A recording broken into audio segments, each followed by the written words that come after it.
Hello everybody and welcome back. Today we are going to study about Geography, 7th Standard Geography's third lesson. The name of the lesson is Tides. Now the first question that is going to arise in your mind is, what are tides? That's what I've written here on the board. But if you can see, I've made a small cross here because as we proceed further, the question will be answered anyway. So what we have to do is follow the textbook. So let's go according to the questions given in the textbook. So all you have to do is open page number 9. Now before again we start with the textbook, there are two types of tides you have to remember: high tide and low tide. Now what are high tides and what are low tides? That also will be answered very soon. Immediately in fact. So you have to open page number 9. Okay, now what are high tides and low tides? Even these answers will be questioned as you go and open page number 9 in your geography textbook. You will see two figures, 3.1a and 3.1b. So these two figures are going to tell us what are high tides and low tides. So you have to observe these figures and then we will talk about. There are some questions that I have written here on the board. The same questions are in your textbook. So we are going to answer those questions.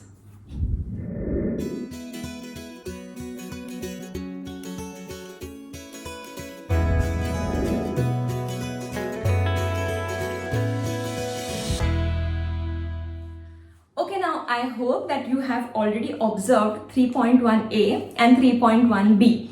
Below the figure, there are three questions. So what are those questions? I have written here on the board, if you can see them. See, do the above photographs show the same place or different places? So, okay, I missed S here. So this is places. That does not really matter, but anyway. So, do the above photographs. So photographs, they are given 3.1a and 3.1b. So are these both photographs same? Yes. Actually, if you see properly, they are same. So what is it making them different? Let's see the second question. Observe and note the spread of water seen in the photograph. Yes, this is what the pictures are making different. This is what is making the pictures different actually. And what is it? The spread of water. The spread of water, if you see in A, is more, whereas in B, it's less. Whereas these places are same, the figures, the photographs are same, but the spread of water is less and more.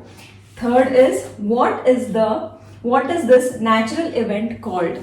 So what is this natural event called? Spread of more water and less water. That is called tides. So what are tides? The level of sea water that increases and decreases. If you go on a beach, there you will see that. So that is tides. Okay, now if you look into the textbook, the geographical explanation for this, the two figures, 3.1a and 3.1b is already given. For example, if you go near the coastal area, if you go on a beach, say you go to some coastal area for a holiday, if you stay there for 8 days, 15 days, whatever time, you will realize that the level of water sometimes increases, sometimes decreases. So, tide is nothing but the level of water.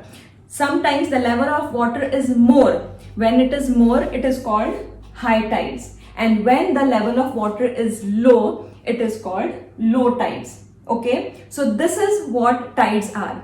Now, what are tides? Obviously, they are natural phenomena, no doubt about it. But has it got to do something with scientific reason? Is there some scientific reason behind it? Yes, there is a scientific reason behind it, and that's what we are going to see. Okay, so now I hope you have understood what are tides.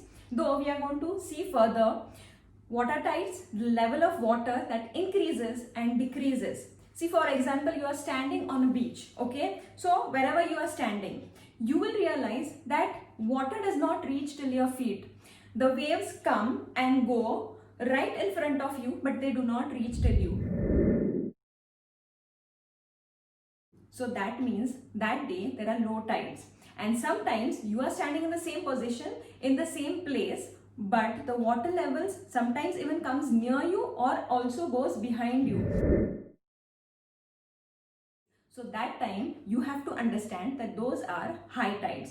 So this is what high tides and low tides are. So tides are movement of sea water occurring daily and regularly. So we know that the movement of water occurs daily and regularly. But when do this happen? It's not like in the morning it's high tide and at night it's low tide, or every day, one day it's high tide, one day it's low tide. No. This cycle of high tide and low tide is regular, but it has some time, and that is after every 12 hours and 25 minutes, a cycle of high tides and low tides gets completed. So this is what you have to remember.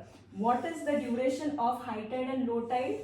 When does this cycle get completed? After every 12 hours and 25 minutes. This can be your match the following, this can be your fill in the blanks, answer in one sentence, anything. So you have to remember, and obviously for your general knowledge also. So the cycle of low tide and high tide is 12 hours 25 minutes. Okay, now like I told you that this movement of seawater occurs daily and regularly, right? Like this regular occurrence event appears to be quite simple and natural, right? You go on the beach, you go on the sea, you go in the ocean, and you see that the movement of water is occurring daily and regularly. So you say, what's the big deal? It happens every day. So high tides and low tides, like we studied now, it takes place, or the cycle is of 12 hours 25 minutes. So every 12 hours 25 minutes the water increases, 12 hour 25 minutes over, again for 12 hour 25 minutes it goes decreasing. So this is again natural. So what is the big deal in that?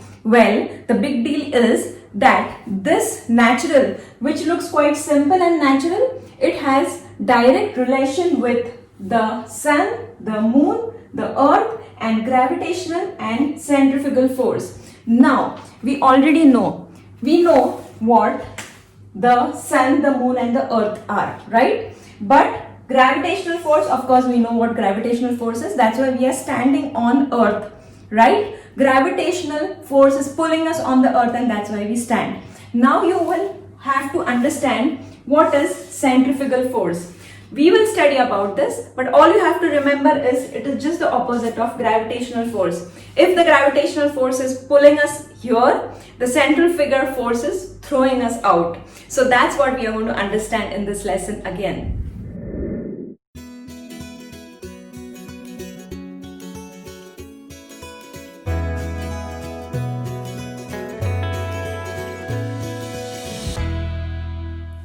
So I hope you have understood the beginning, and now in the next video, this was video 1, and in the next video we are going to see what is gravitational force and what is centrifugal force. So with examples we'll see that. I hope you have understood till here, and now for the further explanation or for further understanding you have to watch video number 2.